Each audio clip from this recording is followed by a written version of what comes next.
So I actually started off being on stage. I just started falling in love with being in the theater. We did a high school collaboration with our community theater, and we did Beauty and the Beast.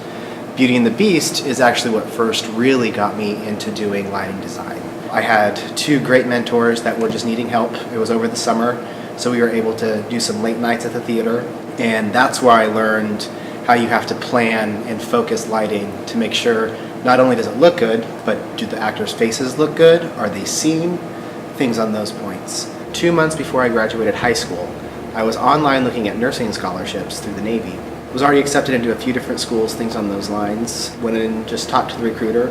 He's like, well, look at this. You're way late in the game for any scholarships this year, but look at the enlisted option. Start off doing medical, see if you enjoy it, things on those lines, doing it enlisted, and then you have the choice to do an ROTC scholarship or other commissioning programs after you do a couple years in, and then you see if you like it or not.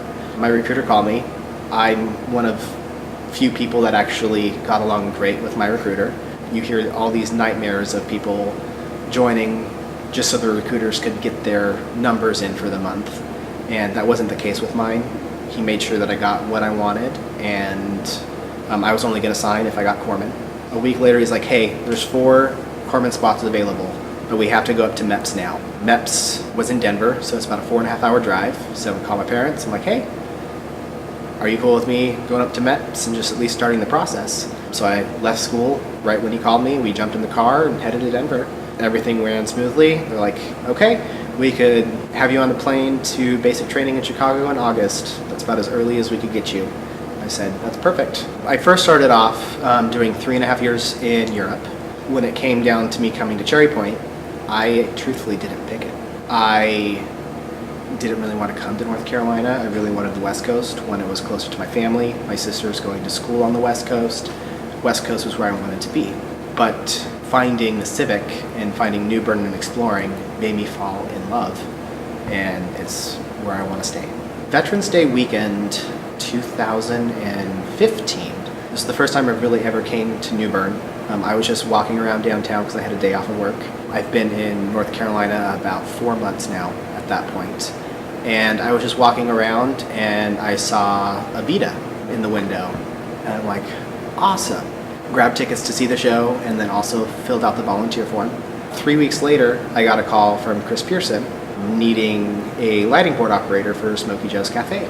Started talking with all of the tech crew then, and they were saying, well, we have these shows coming up, things on these lines, we're always looking for help. Being a part of community theater, it could scare people because they're a close group of people already, but you really just have to jump in, and if they like you and you mesh with that theater, you're in. And that's what really happened with the Civic. Sierra DiNapoli asked me, hey, we need a lighting designer for Mulan.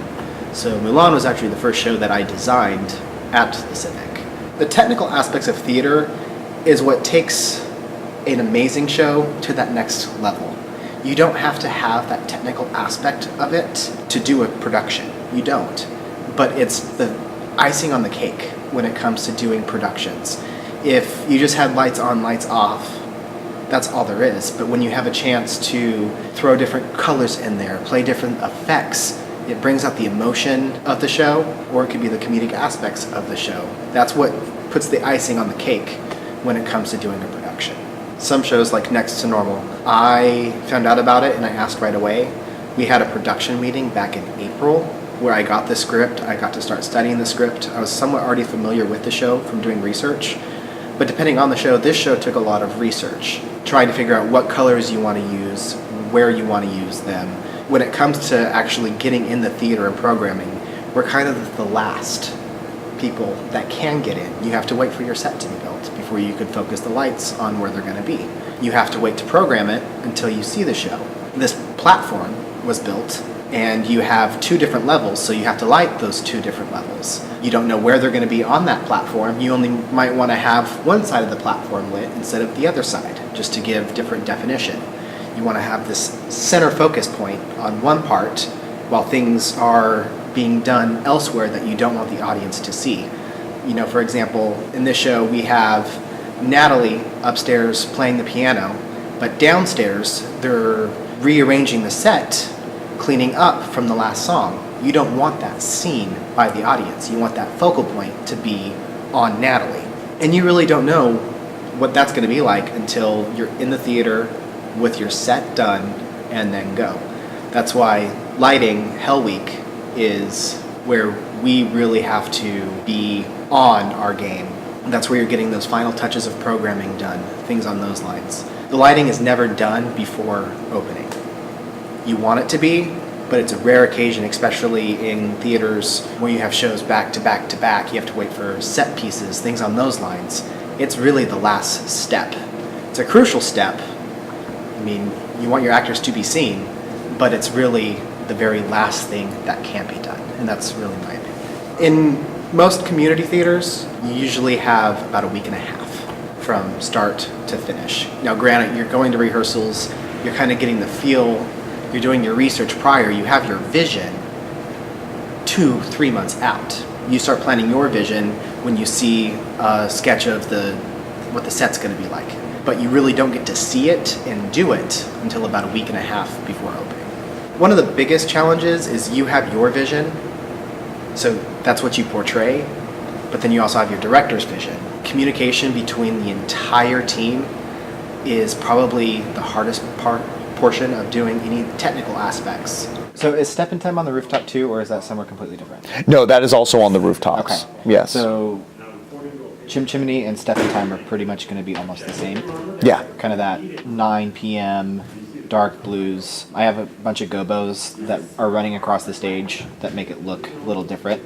And I wouldn't, and you say darker blues, but if you want to go lighter blues, a bit, I mean, I wouldn't say light blue, but somewhere in between. Not like dark blue, like blue enough that you know it's nighttime, but you could still see their faces. So you have to be very flexible in wanting to change what you saw.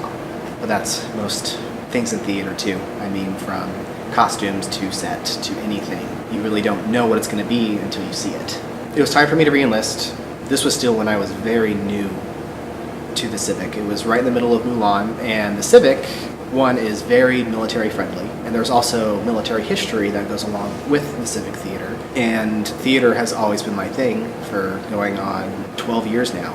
I fell in love with it, and I'm like, what a perfect place to re-enlist would be in a theater. And it was neat for my re-enlistment. I got to design my lighting for it. Everybody came up, and it was nice.